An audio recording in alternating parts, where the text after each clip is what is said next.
Oke guys, hari Minggu kemarin gue sebenarnya kepikiran buat beli kamera baru yang underrated, namun harganya masih bisa dibilang cukup terjangkau. Dan hari ini gue udah megang barangnya.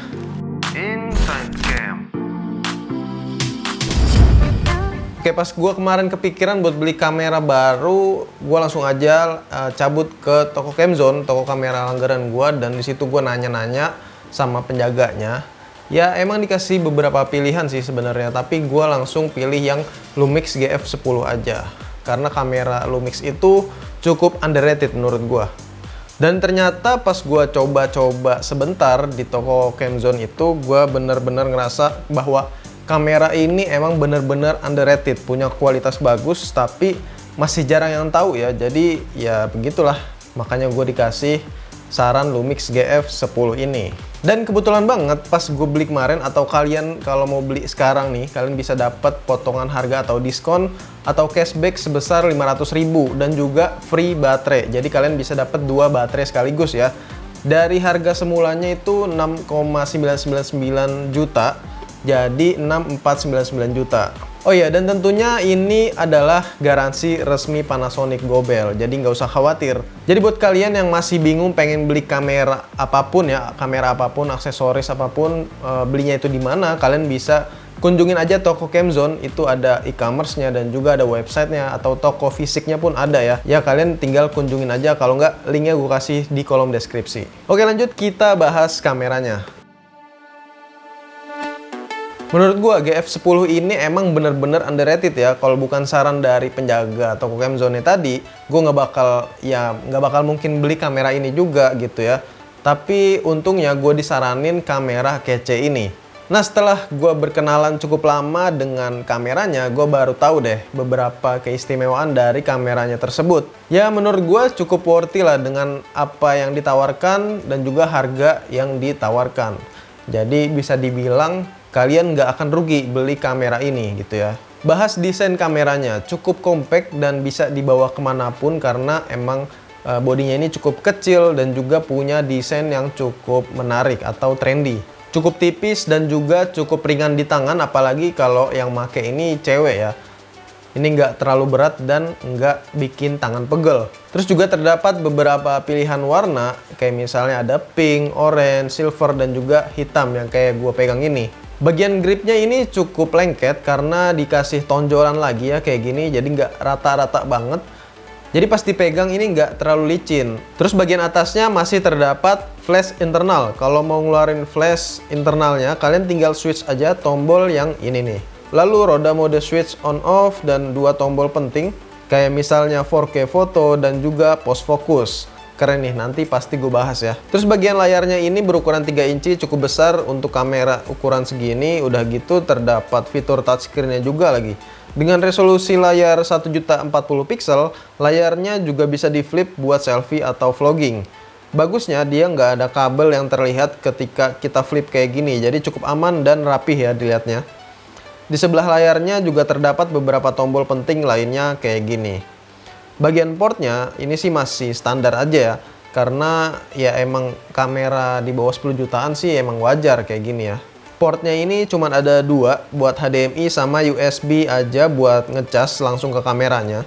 Jadi kamera ini ngecasnya itu bisa langsung ke kamera. Gue nggak tahu nih apakah terdapat charger eksternalnya atau enggak, nanti kalian cek aja ya. Dan ngecasnya pun pakai kabel charger yang udah terdapat di paket pembeliannya. Untuk lensa kitnya ini kita dikasih yang Lumix G Vario 12-32mm f/35 OIS. Terus baterainya sendiri pakai yang tipe DMW BLH7E yang punya daya 680 mAh. Cukup kecil sih, makanya kalau cuma punya satu sih nggak cukup ya. Kalau menurut gua perkiraannya sih baterai ini cukup buat motret sebanyak 200-an foto aja. Terus slot memorinya, kamera ini masih menggunakan slot micro SD ya, yang ditempatin barengan baterainya di bawah. Dan yang namanya kamera dengan harga terjangkau, pasti dia punya kelebihannya itu salah satu antara fotografi ataupun videografi ya. Tapi di Lumix GF10 ini ya menurut gue dia punya kelebihan di 2 bidang tersebut. Kita mulai bahas sensornya. Untuk mendukung kejernihan dan kedetailan gambar, Lumix GF10 memberikan sensor dengan total pixel sebanyak 16 megapiksel. berjenis Live MOS. Yang nggak terlalu besar sih emang buat ukuran kamera sekarang, tapi ada bagusnya juga karena di kondisi low light hasilnya agak lebih baik.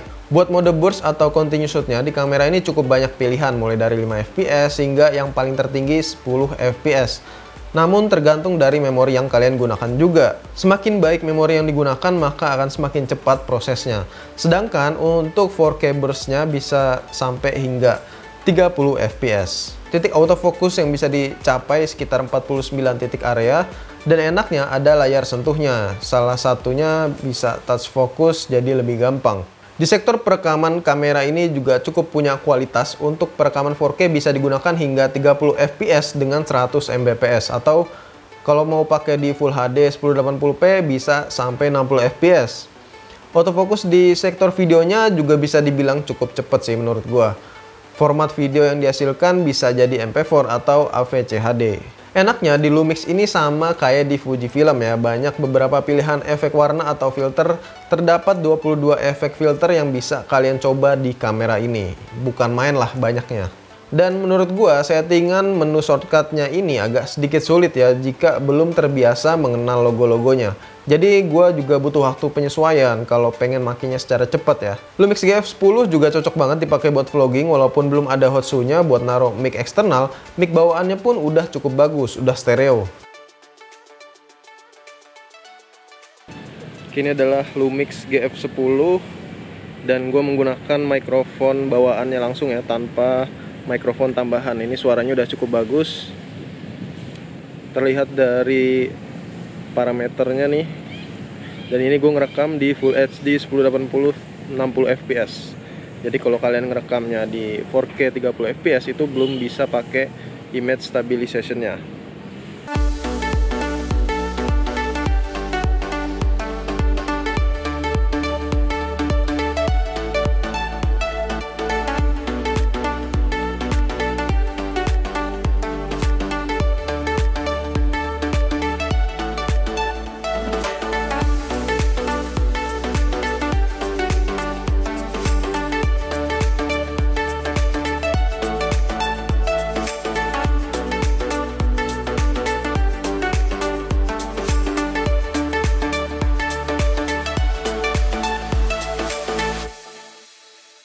Hasil gambar menurut gua ada di angka 8 dari 10. Kalau dilihat dari detail warna, dynamic range yang dihasilkan ini masih cukup bagus untuk kamera di bawah harga 10 jutaan. Paling kalau mau lebih pro lagi hasilnya, kalian bisa beli beberapa lensa fix yang tersedia. Kontrol exposure menggunakan ISO-nya ini kisaran 100 hingga 25600 yang sangat membantu dalam kondisi minim cahaya.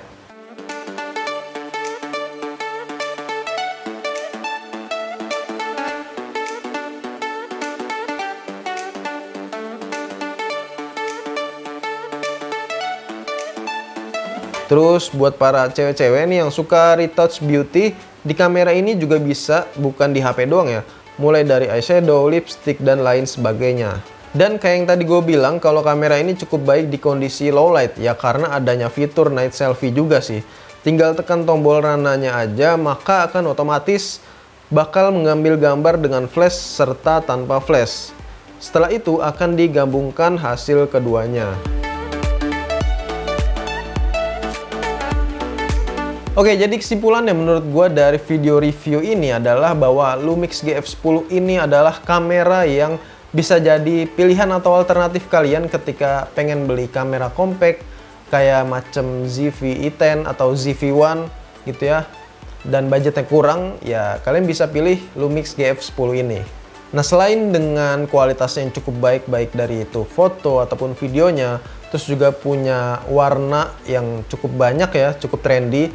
Terus juga desainnya ini nggak jadul-jadul amat. Dan soal hasil gambarnya pun ini kalian nggak usah khawatir ya, udah cukup bagus kok. Dan yang terakhir gue ingetin sekali lagi buat yang mau beli, kalian bisa kunjungi toko Camzone aja. Linknya gue kasih di kolom deskripsi. Sekian dan terima kasih.